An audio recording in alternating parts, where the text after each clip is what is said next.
Good morning. My name is Rob Pye. I'm 56, live in Surrey. I've got three boys, and I met Annabelle uh, 24 years ago when we were both working in EY. I'm interested in the context of this podcast to talk about future work, meaning, social value, why people need to give themselves more permission. I think it's a huge subject. And my colleague, Annabelle. Hi, I'm Annabelle Lambert. I'm based in West Sussex. I'm a full-time mum. I've got two kids, 13, 17. And as Rob said, I've been working with him for on and off for the last 24 years to spend a bit of time in Stockholm. But again, keen to enable people to have a bit more permission to put themselves at the centre of their life and their engagement with their work primarily. I feel I sort of started my journey with that quite a long time ago, 24 years ago. And I just really feel that people could benefit massively and the world could benefit massively from people doing that. So that's why I'm here. So, in this podcast series, which we're not quite sure whether it's going to be video, audio, what it's going to be, there's so much to talk about. But we're going to start by talking about why it's so important, we think, to give yourself permission to work meaningfully. And uh, the series is not just going to be Annabelle and I talking to one another, but lots of interviews as well, or lots of huge number of ideas for content that we might bring to this because there's so much to talk about. But the right place to start, we thought, was why permission. What do we think we mean by permission? So, and to sort of kick that off in the context of working for an organization where you're in a role, in a position that is pretty well defined, and what a lack of permission might feel like for somebody in an organization working who maybe doesn't feel empowered. Annabelle, what might a lack of permission be like? Sort of the other side of the coin. Well, I think sort of stuck, I suppose. Sort of, doing something in an engagement with work, whatever that may be, that you can't extricate yourself from, even though you really hate it, or are mildly frustrated in it, or whatever. A range of feelings that you can have towards your work. And I think if you don't give yourself permission to put yourself central and first, then it's very difficult to move yourself away from that negativity. Really. So there was a link you picked up on LinkedIn not so long ago, which is like an aggregation of this thought about people that were working at home and had checked out really from their role, not Quiet resigned, quitting, yeah, quite quiet yes, quite quitting. and quiet quitters. And it wasn't that people resigned or did nothing or were on strike. They were just doing the minimum. And I hear a lot from workers, from bosses. I've got friends who I would would categorize as quiet quitters. But what's to be done about that?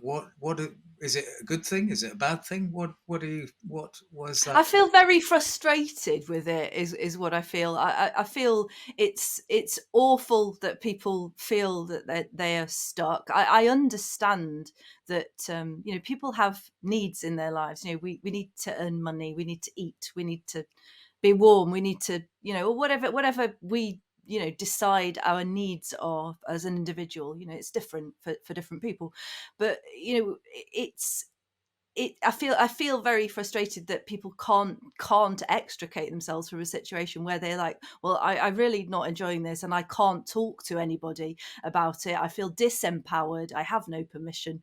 And I think that's really sad. And I just would encourage people in that situation to try and work out how they can, give themselves more permission. I mean, there's the other side of the equation. I mean, employers allowing people to be so miserable is another topic for conversation, perhaps another day. But it's not good. I'm frustrated by it. I'm frustrated that people can't move themselves, but understand, the constraints that people put, I feel, on themselves sometimes.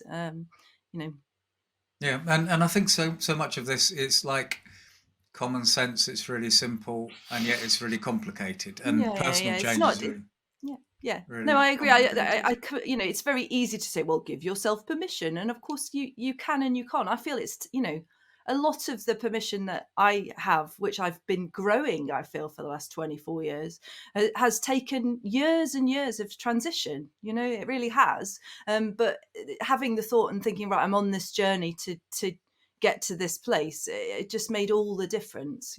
I gave myself the permission to do it, so I've done it. I'm still on it, but um, And I feel happy. reading these curation of quiet quitting posts made me think of a story when I was working in a company called Talis. I was a reasonably senior position and um, trying to lobby my chief exec, having a conversation with him about people that didn't really speak up. They had lots to offer, but just were very, very quiet in the context of where they sat in the organisation, what they were doing, and lobbying him and saying, look, how could we give people more permission and to speak up, to do X, Y, Z, because so much potential if they could do that. And he challenged me and said, well, you're speaking up, you're not like that, you're this, you're that.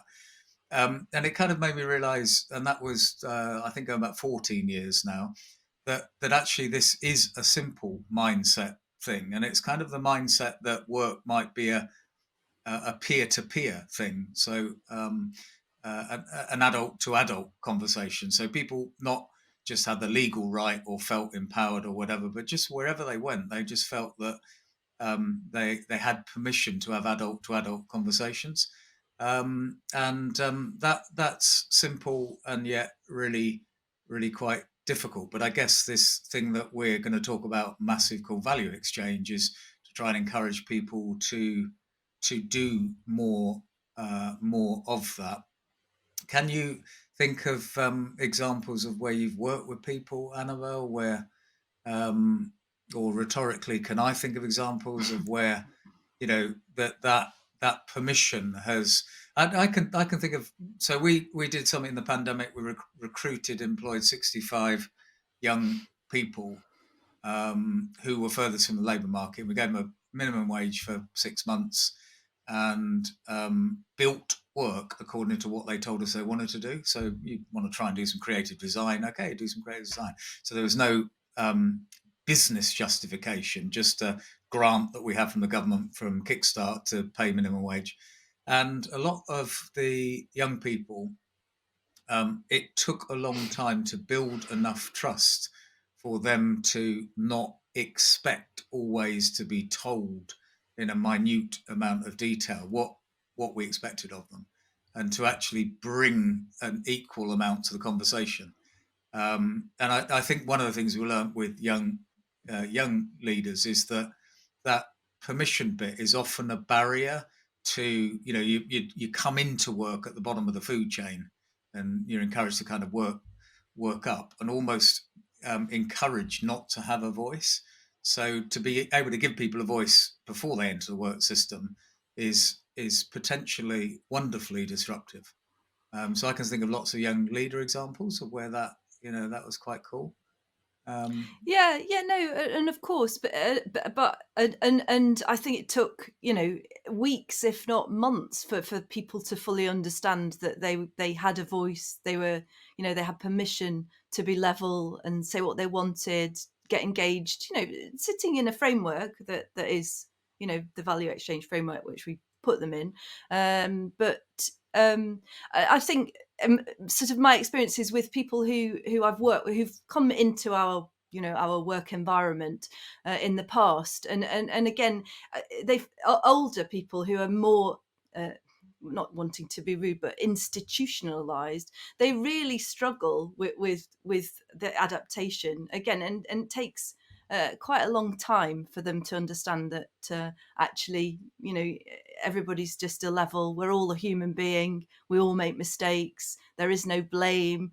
It's a the culture that we've sort of live here in this, whatever this is it is different, and it does takes time really for people to sort of accept. It's just the adjustment. But once they've done it, it's a wonderful thing. It's very empowering. So what? Okay, we're going to keep every episode less than 10 minutes, however much content we've got. So we try and bundle it up into things shorter than 10 minutes. So what's the takeaway? So you're listening to this and you kind of randomly come across this. Oh, that sounds interesting. Or, listening to it. What do we? And I'm not sure if this is a rhetorical question or what are the key sort of thoughts in terms of you give somebody who's 60 years old, who's maybe coming to what they think in retirement, or somebody in the middle, or somebody, a mother or single parent or young person who's never worked. What's the first step you could take that's a baby step?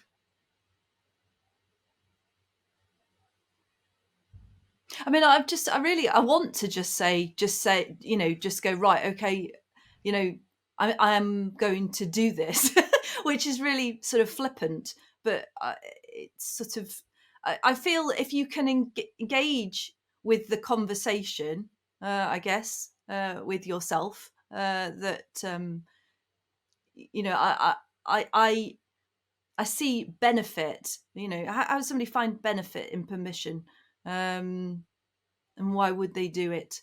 I think that's easy for an individual to answer. You're fed up. You need to change something. Something needs to change. I want to be free of my shackles. Not in a, I'm going to go off and live in a hole kind of way, but just how do I move my life on?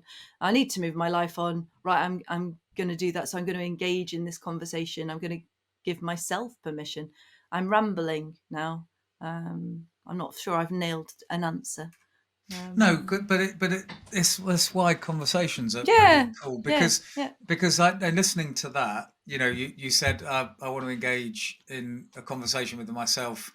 I want to engage in conversations with other people, and I think as we go through the podcast and we start unpicking all these different bits of value exchange and start talking to all these wonderful people who are old and young and in between, and everyone's different. That actually, the conversation that you're having, engaging with yourself and engaging with others, and understanding who you are, what you believe in, what you think is good, what you think is bad, what about the money, what about the social value, what about the, how do you derive meaning, which is very individual.